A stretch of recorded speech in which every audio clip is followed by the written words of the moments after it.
Very good morning. आप सभी का इस चैनल पे पुनः एक बार बहुत बहुत स्वागत है। दोस्तों, आए दिन देखने के लिए मिलता है कि पति पत्नी में जो झगड़ा होता है, ये झगड़ा यहाँ तक पहुँच जाता है कि मामला कोर्ट तक पहुँच जाती है, पुलिस स्टेशन तक पहुँच जाती है, महिला आयोग तक पहुँच जाती है, यहाँ तक कि महिला थाना भी पहुँच जाती है। विवाद बहुत ज़्यादा बढ़ जाता है और अंततः उसका सोल्यूशन तलाक के रूप में पति और पत्नी दोनों सोचने लगते हैं। क्या ये सही है या गलत है, वो तो उनके ऊपर निर्भर करता है जो इनका भुक्तभोगी है। दूसरी बात है कि अगर आप तलाक लेना चाहते हैं और तलाक के लिए केस करना चाहते हैं और कोर्ट में केस करना चाहते हैं, फैमिली कोर्ट में केस करना चाहते हैं, तो कुछ कुछ गलतियों से आपको बचना चाहिए।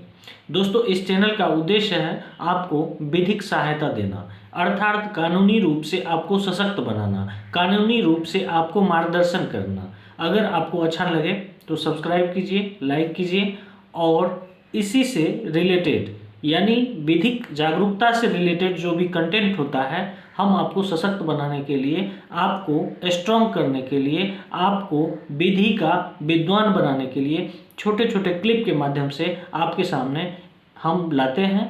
इसलिए सब्सक्राइब करेंगे तो अगला नोटिफिकेशन आपके पास पहुंच जाएगा।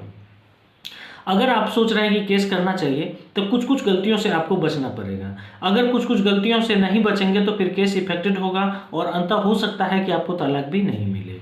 सबसे पहली बात है कि अगर आप कोर्ट से कंप्लेन करना चाहते हैं तो सबसे पहला चीज़ है, क्या आपने पुलिस के पास कंप्लेन किया था जब आपको विवाद बढ़ा। सबसे पहली बात है, तलाक क्यों लेना चाहते हैं। आप दिखाएंगे क्रूएलिटी, मतलब जो है मेरे साथ क्रूरता किया गया, मेरे साथ एडल्ट्री किया गया, ईटीसी अनेक तरह के आप आरोप लगाएंगे और अंत में कहेंगे मैं इनके साथ नहीं रहना चाहती हूँ या चाहता हूँ।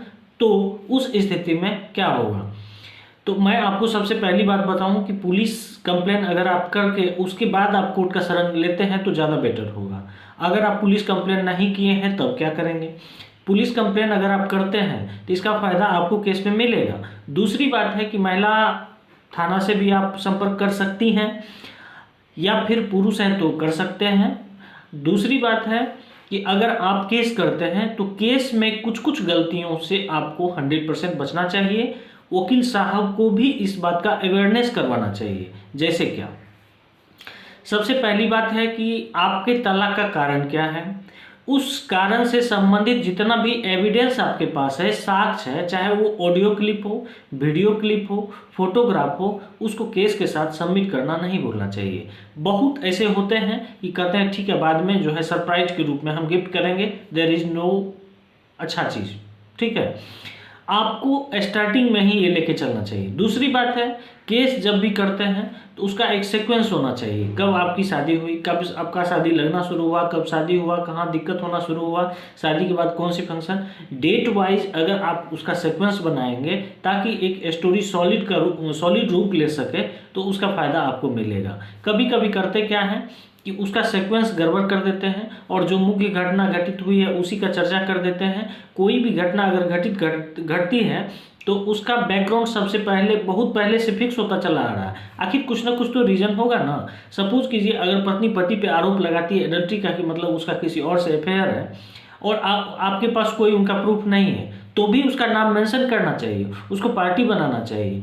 कोई ज़रूरी नहीं कि आपको प्रूफ हो तभी आप उसका नाम मेंशन करें, तो मेंशन करेंगे और सीक्वेंस में अगर डाटा देंगे। सीक्वेंस में डाटा देने का सेंस ये हुआ कि आपका शादी लगना कब शुरू हुआ, शादी किस रूप में संपन्न हुई, किस डेट में संपन्न हुई, फिर उसके बाद ऐसा क्या हुआ कि आप दोनों के बीच मतभेद बढ़ा, घर में कोई ऐसी फंक्शन हुई, उसमें कोई घटना घटी, या फिर जो घटना घटी है, छोटी से छोटी और बड़ी से बड़ी बात, उसको सीक्वेंस में देते हुए आपके पास जो भी एविडेंस है साक्ष्य के रूप में, आपके पास ऑडियो क्लिप हो, वीडियो क्लिप हो, फोटोग्राफ हो, वो जो है आपको देना चाहिए।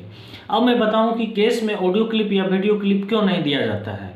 काहे कि वकील साहब की आलस और अलबेलापन का ये शिकार हो जाता है। उनका जो है लॉस किसको होता है, क्लाइंट को लॉस होता है। तो ऐसी स्थिति से बचने के लिए आपको जागरूक रहना जरूरी है। आप जागरूक रहेंगे तो आप उनको हिंट करेंगे कि ऐसा नहीं करें।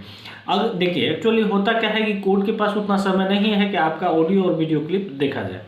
तो उसमें क्या होता है कि उसको टाइपिंग किया जाता है, आप अच्छे से सुन के उसको शब्द जो जो चीज़ बातचीत हुआ है उसको टाइप करें, और जहाँ जहाँ आपको लगता है कि जज साहब को इस पर ध्यान देना चाहिए उसको अंडरलाइन कर दें, फिर उसकी एक कॉपी वहाँ दें और ऑडियो क्लिप वीडियो क्लिप भी दें और उनका जो है टाइप राइटिंग भी दें। तो ऐसी स्थिति में क्या होता है कि आपका पक्ष बहुत मजबूत हो जाता है और आप जो चाहते हैं उसमें समय भी आपका बहुत कम लगता है। तो ये सबसे बड़ी पॉइंट थी और इस बात को ध्यान देना चाहिए, चाहे वो वकील साहब हों या फिर जिनके साथ ये घटना घटा है और जो ऐसा सोच रहे हैं। तीसरी बात अगर मैं बात करूं तो सीक्वेंस के अलावा जो साक्ष्य आपके पास नहीं है और आप जानते हैं उस बात को भी आपको मेंशन करना चाहिए। कहने का सेंस ये है कि कोई चीज़ आप जान रहे हैं और उनका कोई प्रूफ आपको नहीं है, फिर भी उसमें लिखा जाना चाहिए, उसके संज्ञान में जाना चाहिए। कुछ ना कुछ तो सच्चाई होगी। हो सकता है उसको पार्टी बना के फिर उसको जब बुलाया जाए तो हो सकता है उससे कुछ मैटर निकले। तो ये सारी बातों का अगर आप ध्यान रखेंगे तो आप जिस उद्देश्य से अदालत का दरवाज़ा खटखटाए हैं उस उद्देश्य में बहुत कम समय में आप सफल हो सकते हैं। ठीक है, आशा करते हैं इस छोटे से क्लिप से आपको बहुत फ़ायदा मिलेगा। अगर इससे संबंधित कोई और जानकारी चाहिए तो आप कमेंट कीजिए, मैं रिप्लाई दूंगा। धन्यवाद, फिर मिलते हैं नेक्स्ट टॉपिक पे। जय हिंद।